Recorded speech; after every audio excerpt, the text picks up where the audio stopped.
of income that are liable to petroleum profit tax is value of chargeable natural gas sold. Value of chargeable natural gas sold. How do we get our value of chargeable natural gas sold? All right. It also has a formula. For the purpose of PPT, the gross proceed of each individual gas sale contract, for PPT, it is the gross proceed of each individual gas sale contract, less G factor allowance. I think we'll want to put something down here too. In that case, let's now look at that. What I've just mentioned, value of natural gas sold. I've just mentioned the fact that for each individual gas sale contract, it is the gross proceed less G factor allowance. So I'll come down here and try to put that down. Value of natural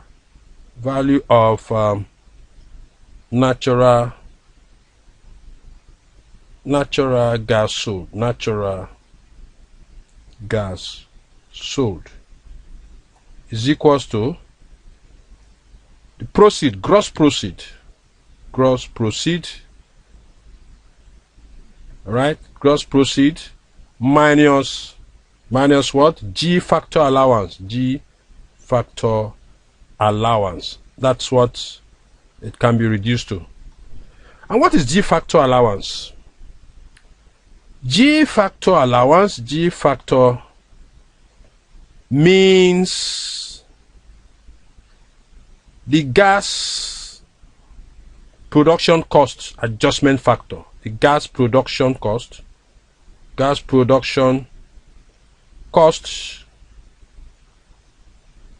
adjustment factor, all right, which was incentive that was given to company. Now, how do we get this? This is how you do the working. Gas proceeds, okay, this way, that way, less G factor allowance, I hope the question I have down there will talk about this G factor allowance, or G factor allowance. Okay, take it away. What you have is value of natural gas sold.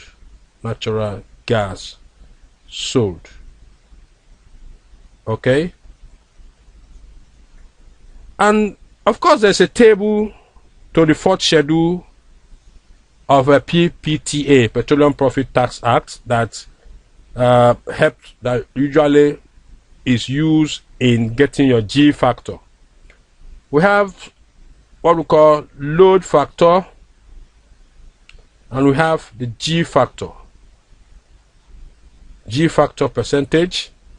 For 50, it is 16.9. For 60, it is 15.5. For 70, it is 14.3. For 80, it is 13.6%. Okay, so that's how we will now use this to get our G factor. All right, so let's see. Okay, when we get to the question I have at the end of this tutorial, we will look at this. Okay, and of course the last one is incidental income. Okay, incidental income. For incidental income, incidental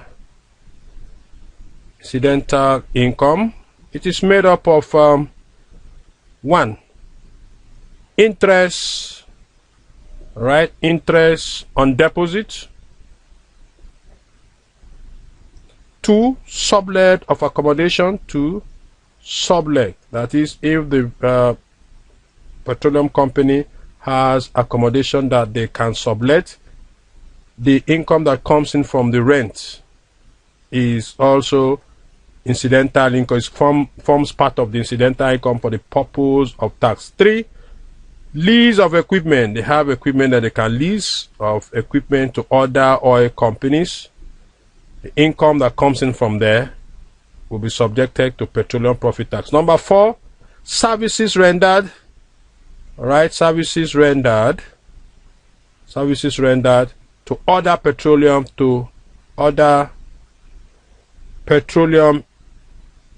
industry or companies, to other petroleum companies, to other petroleum companies. All right, so these are the sources of income. Take note that the incidental income shall not include or will not include income from refinery activities, income from transportation of crude oil, income from marketing of petroleum products, or other income that are liable to tax under CETA. Okay, so we move on. Allowable expenses. Let's look at the allowable expenses. Remember when we were dealing with taxation of sole trader or companies, we talked about allowable expenses, but this one is peculiar to the petroleum industry. What are the allowable expenses? 1, rent in respect of land or building. 2, all royalties. That's the liability incurred by the company, the oil company, during the period. 3, bad debt written off in the course of the trade. 4, specific provision for bad and doubtful debt. 5, contribution to approved pension scheme. They are almost similar to that of the company, except some specialty here. Okay.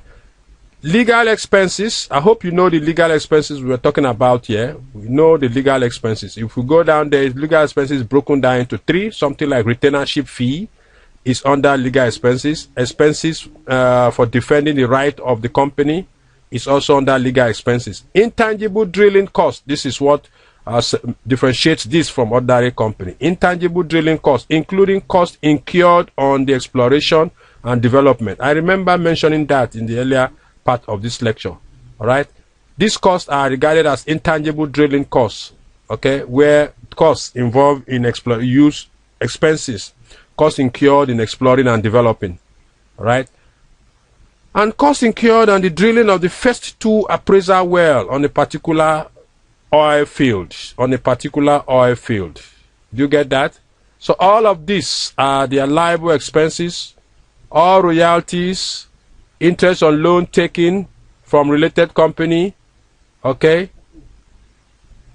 Compensation to local indigene for surface right disturbance. Any sum incurred by way of duty, either by custom, excise duty, stamp duty, and what have you. All of this, if you go through them.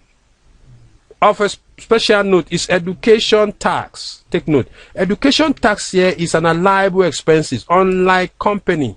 Remember, in the taxation of company, there's a way we treated education tax. It was 2% of accessible profit. But for a petroleum company, education tax is allowed as an expense. We will see that in the course of solving a question.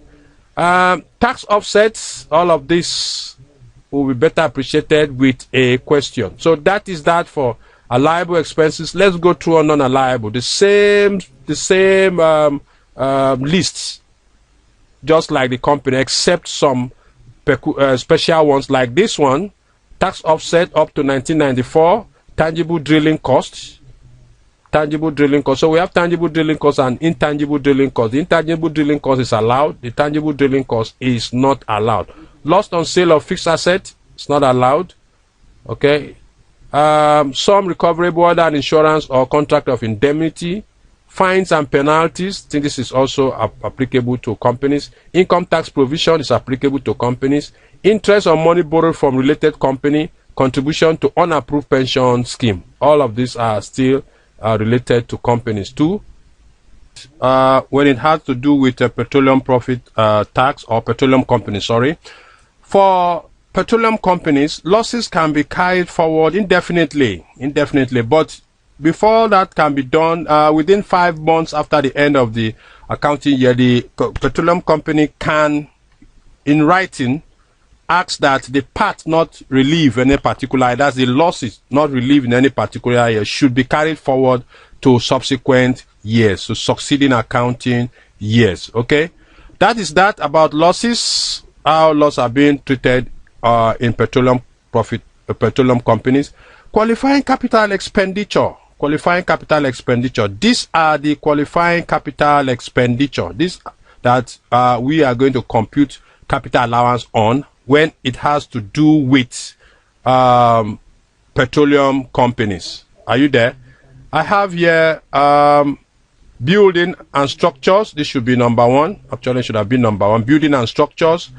Tangible drilling costs. All of this we are going to compute capital allowance on or for. Pipelines and storage tanks. Plant, machinery, fixture, motor vehicles, etc. These are what qualify as capital expenditure that we claim capital allowance. So what's the allowance? What's the allowance? Note that it is only annual allowance that is granted with effect from 1977. Only annual allowance are available to petroleum company. Initial allowance was phased out. Initial allowance, so petroleum companies do not enjoy initial allowance. Okay, and they are subjected. The initial allowance are computed on straight line basis. For the first year, 20%, second year, 20%, third year, 20%, fourth year, 20%, and the last year, 19%. So that we always leave 1%. Okay, there will always be 1% left behind. So that is it. Now, there is a particular type of allowance called petroleum investment allowance. Apart from your capital allowance, this is another incentive that is granted to petroleum company that has incurred qualifying capital expenditure. This one is based on the location of the asset, whether the asset is offshore or onshore. Right? If it is onshore, it's 5%. 5% allowance, PIA, petroleum investment allowance, 5%. And if it is offshore, now depends on the depth of the water. Okay? If it is offshore and it is up to and including 100 meters of water depth, 10%. Alright? Between 100 and 200 meters of water depth, 15%, that is 15% will be of the cost of the asset located there, will be granted as petroleum investment allowance. Okay, in addition to capital allowance. And then if it is beyond 200 meters of water depth, 200 meters and above, 20%. It's claimable in the year the asset were put to use. Okay, before now it was known as investment tax credit. But now it is being treated like other capital allowance, that is deducted from the assessable profit. All this you can get here. All right. So we move on. Investment tax credits. It took effect from 1999. All companies that signed the production sharing contract agreement with NNPC, okay, are to claim investment tax credits. As tax offsets. They have the rates, different rates that will apply. Tax offset is simply saying by the time we compute the assessable profit to tax for the petroleum company, tax offset that will be used in reducing the amount of assessable tax or assessable tax. Okay. After computing the tax payable, we now use that investment tax credit to reduce the amount of assessable tax. The tax payable, chargeable tax will be split between the petroleum company and NNPC. It's another incentive to companies in the oil industry, okay, upstream sector. But the application, how it will be shared, it's all here. The investment tax credit rate applicable to contract area is 50% flat on the chargeable profit. Did you get that? So 50% chargeable profit is investment tax credit that will be given or will be benefited by the petroleum company. Are you there? So That is that. So when it comes to petroleum profit tax, this is payable where the proceed from sale of crude oil was computed using the selling price. Okay, sell a price that was less than the adjusted posted price. Where this happens, it's likely going to be additional tax that will be assessed on the petroleum company. But also note that this tax will have to be paid with the last installment. Payment of tax for petroleum company are allowed on installmental basis. Okay, they pay their own tax on installmental basis. So the additional tax can be paid with the last installment. Are you there? Also note that companies that are engaged in petroleum operation are assessed to tax on the sales. It is the sales that the tax is being levied on, the sales. Okay, so where there could be need for adjustments. There could be need for adjustment between the opening and the closing stock. All right. So if that happens, we will apply this formula here to get our stock, our sales. All right. So our sales here will be from this formula: sales, income from that petroleum operation will be sales. From sales, take away your cost of sale, which is your closing stock, plus your production cost, plus your transport and storage cost. Are you there? Together, all of them will give you a figure. Okay, that figure, it is that figure, this figure that you are cancel is that you are going to less your opening stock. Okay, when you take away your opening stock, you have a figure that is this. Okay, and if you take away this from your sales up there, it will give you income from petroleum operation. So that is additional tax. That's how to compute additional tax from there. And don't forget, additional tax will arise where the price that was used, the selling price that was used, was different or lower than the adjusted posted price. Remember that it is the adjusted posted price that we should use when computing sales value or sales proceed. Okay, so there we are for now. This is the format for the computation of petroleum profit tax. We need to memorize this format. It starts with physical value of chargeable oil. Right, add other income incidental to petroleum operation, profit of the accounting period. If you take away this from that, you get profit of the accounting period less allowable deductions. I have a list of allowable deductions there. You add adjusted profit of the accounting period. That becomes the adjusted profit of the accounting. Deduct unrelieved loss brought forward. Remember, losses can be carried forward indefinitely for petroleum company. Did you get that? Okay, so we move on, still looking at the format. Then you have your assessable profits. From your assessable profit, you less your capital allowance. When you less your capital allowance, note that your capital allowance is restricted to the lower of actual capital allowance and 85% of assessable profit less 170% of petroleum investment allowance. This we will very much want to see in the question when we'll be looking at the question. I will refer you to this again, that this is your capital allowance. There's a restriction here when it comes to petroleum company. And of course, when you do that, you have your chargeable profit. Take note that in petroleum companies, the tax rate is 85%. 85% of chargeable profit, or 65.7 in respect of crude oil sold locally, or 40% for natural gas. All this we'll see. 50% for what do you call it, operators, PSC operator. I hope you know what PSC operator means. Sharing, what do we have it? Profit sharing contract. Profit sharing contract. That's PSC. And then we less less investment tax credits. Mention it, applicable to PSC operators. I told you investment tax credit will be used to lower your tax liability. And then you have your chargeable tax. You deduct your MOU credits, joint venture operators only. I need to talk about this MOU. Memorandum of Understanding. We'll talk about Memorandum of Understanding now. Yeah, we now have your Petroleum Profit Tax payable. Okay, so let me say something about the MOU.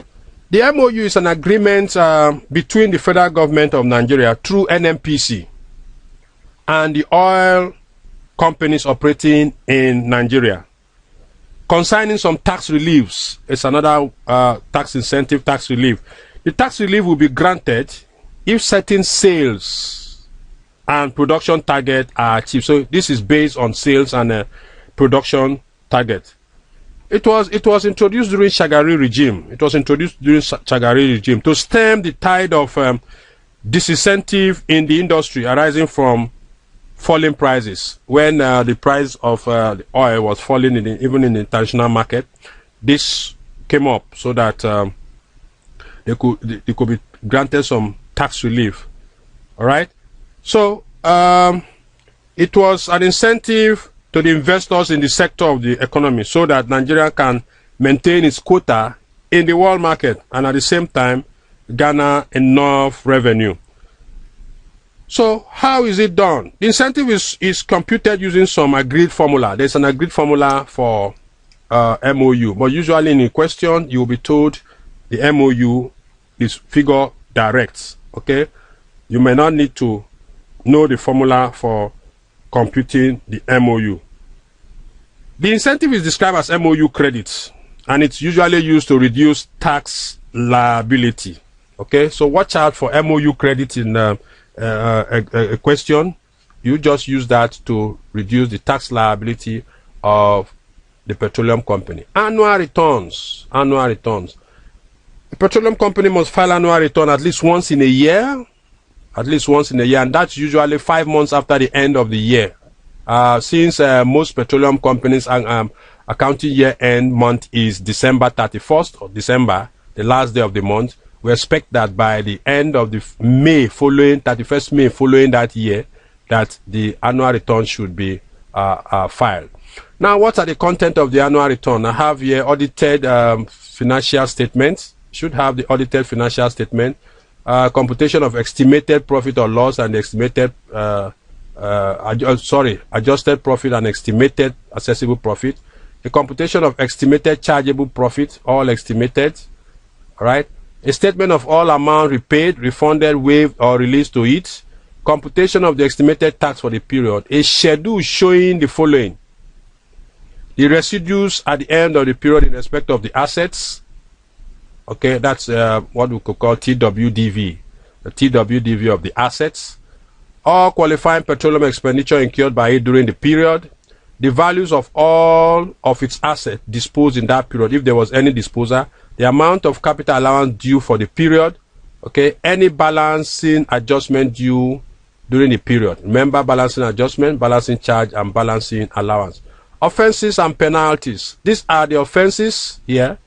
Failure to keep proper books of accounts, false statement and return, impersonation, failure to furnish additional information on request by the board, late submission of tax return.